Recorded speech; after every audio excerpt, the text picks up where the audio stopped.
Hello my friends, it's Danny, and today I'm showing you how to make oven baked meatballs using cauliflower rice in place of the breadcrumbs. Now this is an easy Italian style low carb meatball recipe that would be a great option for a busy weeknight and also works really well for meal prep.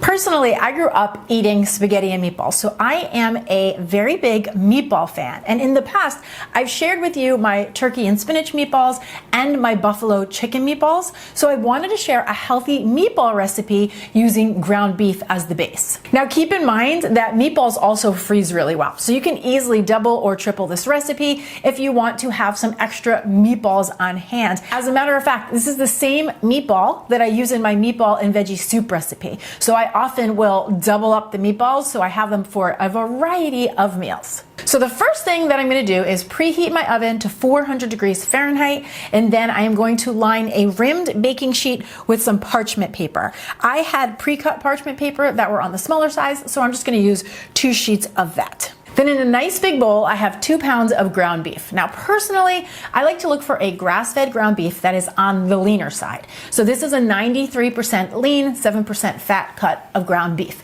You can of course buy whatever percent you like or prefer or that is available to you. I think it's really important when we're trying to improve our eating habits, when we're trying to eat well, that we enjoy the food that we eat. So buy what you enjoy, buy what works for you, and remember that healthy eating does not need to look exactly the same for everyone.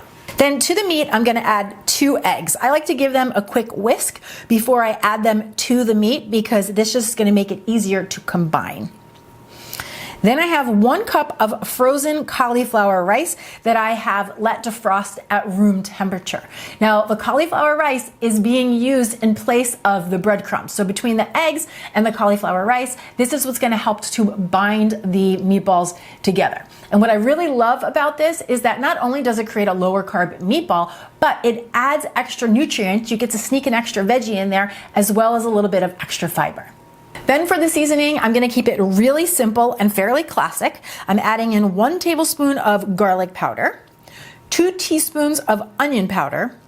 Then I have 1 teaspoon of dried oregano. This could also be Italian seasoning. So again, use what you have.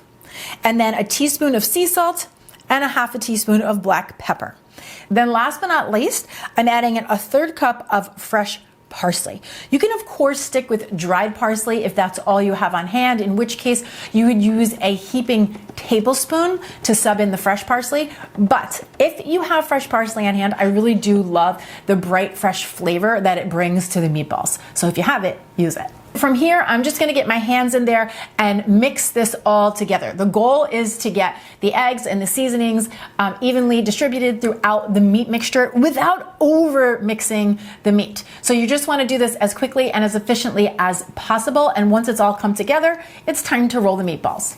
So I'm going to scoop about a heaping tablespoon of the mixture into my palm, and then I just roll it between my palms until I have a little ball, just like this. It'll be about 1.5 to 2 inches in diameter, kind of about the size of a golf ball. Then I'll place that on my prepared baking sheet and repeat.